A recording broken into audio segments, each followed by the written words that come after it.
கண்ணா good morning. நான் உங்கள் maths teacher பேசுகிறேன். All of you welcome to our maths ma'am TNPSC class.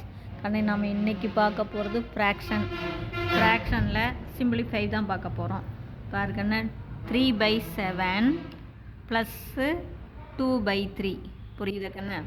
இப்போ நல்லா கவனமாக பாரு. நடுவாண்ட ப்ளஸ்ஸு ஒன்றும் இல்லை, ஜஸ்ட்டு கிராஸ். உனக்கு 2 மெத்தட் இருக்குது, 3 மெத்தட் இருக்குது. எதில் வேணாலும் நீ போட்டுக்கலாம்.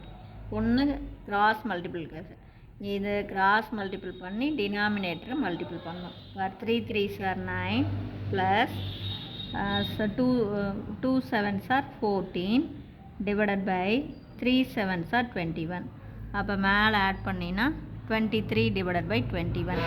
இது இம்ப்ராப்பர் ஃப்ராக்ஷன். ஏன்னா நியூமரேட்டர் பெருசாக இருக்குது, அதனால் இதுக்கு பேர் இம்ப்ராப்பர் ஃப்ராக்ஷன்.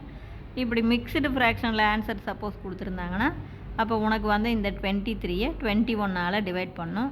1 டைமு ஒரு 23ல் 21 ஒரு தரம் இருக்கும், மீதி 2. இது நமக்கு கோஷன்ட்டு, புரியுதா கண்ணு? இது வந்து நமக்கு ரிமைண்டர், இது கோஷன். அப்போ பாருதா, கோஷன் வந்து 1, ரிமைண்டர் வந்து 2. இன்னும் இந்த 2வை 21 வந்து டிவைட் பண்ணிக்கிட்டு தான் இருக்குது, டிவைட் பண்ண முடியல. அப்போ 1 2 டிவைடட் பை 21, அதுதான் மிக்ஸ்டு ஃப்ராக்ஷன். புரிஞ்சுதா? இப்படி வந்து கிராஸ் மல்டிபிள் பண்ணி போடலாம் ஈஸியாக. அல்லது வேணாம் எனக்கு வந்து நான் ஈக்குவலன் ஃப்ராக்ஷனில் போடலான்னா அந்த டைப்லேயும் நீ போடலாம். உனக்கு எது ஈஸியோ அப்படி போட்டுக்கலாம். அது புரியுதா சாமி? இப்படி தான் போடணும் அப்படின்லாம் இதெல்லாம் கிடையாது. ஈக்குவலன் ஃப்ராக்ஷன் மெத்தட்லேயும் போடலாம். ஈக்குவலன் ஃப்ராக்ஷன் மெத்தட் அப்படின்னா என்ன? ஃப்ராக்ஷனுக்கு ஈக்குவலண்ட்டாக எழுதணும்.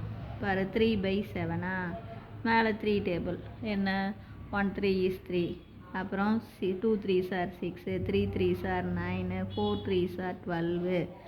புரியுதா சாமி? 5 3s are 15. அப்புறம் கீழே 7 table. 1 7 is 7, 2 7s are 14, 3 7s are 21, 4 7s are 28, 5 7s are 35, extra போகும். நாம் இதோட இது பண்ணிக்கலாம். அதே மாதிரி கீழே 2/3க்கு அப்படி மேலே 2 டேபிள். 2 4 6 8, அப்புறம் 10 12 14. அதே மாதிரி கீழே 3 table. 1 3 is 3, 2 3s are 6, 3 3s are 9, 4 3s are 12, 5 3s are 15, 6 3s are 18, இது 7 3s are 21. இதில் எது வந்து காமனாக இருக்குது பாருங்கள். இங்கே 9/21, இங்கே 14/21. அப்போ கீழே 21 காமனாக எடுத்துக்கிட்டிங்கன்னா மேலே ஆட் பண்ணிங்கன்னா 23. இப்படியும் போடலாம். புரியுதா சாமி? உனக்கு எது which one is the best? இது டக்குன்னு நீ போடலாம். இது ஈக்குவலன் ஃப்ராக்ஷனில் அப்படியே டேபிள் எழுதி போடலாம். ஆக மொத்தம் இதுக்கு ஆட் பண்ணணும் அப்படின்னாலும் சரி, சப்ராக்ட் பண்ணணுன்னாலும் சரி, சிம்பிளிஃபை பண்ணணும் அப்படின்னாலும் சரி, நீ டினாமினேட்டரை சேம் ஆக்கணும். அவ்வளோதான் மெத்தட். டினாமினேட்டரை சேம் பண்ணி போடணும்.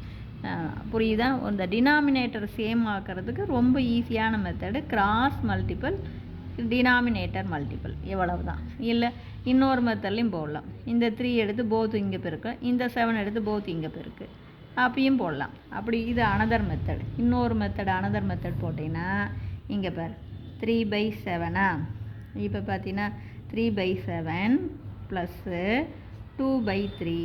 இப்போ பார்த்தா இந்த 3யை எடுத்து இந்த டினாமினேட்டர் எடுத்து இங்கே மேலேயும் இங்கேயும் பெருக்கணும். அப்போ என்ன வரும்? 3 × 3 டிவைடட் பை 7 × 3 ப்ளஸ் அதே மாதிரி இந்த 7 எடுத்து மேலேயும் இங்கேயும் இங்கே பெருக்கணும். அப்போ 2/3, இங்கேயும் 7, இங்கேயும் 7. இப்போ பார் 3 3s are 9/21 plus 7 2s are 14 divided by 21. அப்போ கீழே 21 காமனாக எடுத்துக்கோ, மேலே ஆட் பண்ணினா 23. இது அனதர் மெத்தட். புரிஞ்சுதான்? எப்படி வேணாலும் போடலாங்கன்னு கான்செப்ட் ஓரியன்டாக புரிஞ்சுக்கிட்டிங்கன்னா உங்களுக்கு ஒன்றுமே கஷ்டம் கிடையாது. மேக்ஸு சொன்னபடி மார்க் வரும். Wish you all the best. எல்லோரும் நல்லா ப்ரிப்பேர் பண்ணிங்க. தேங்க்யூ.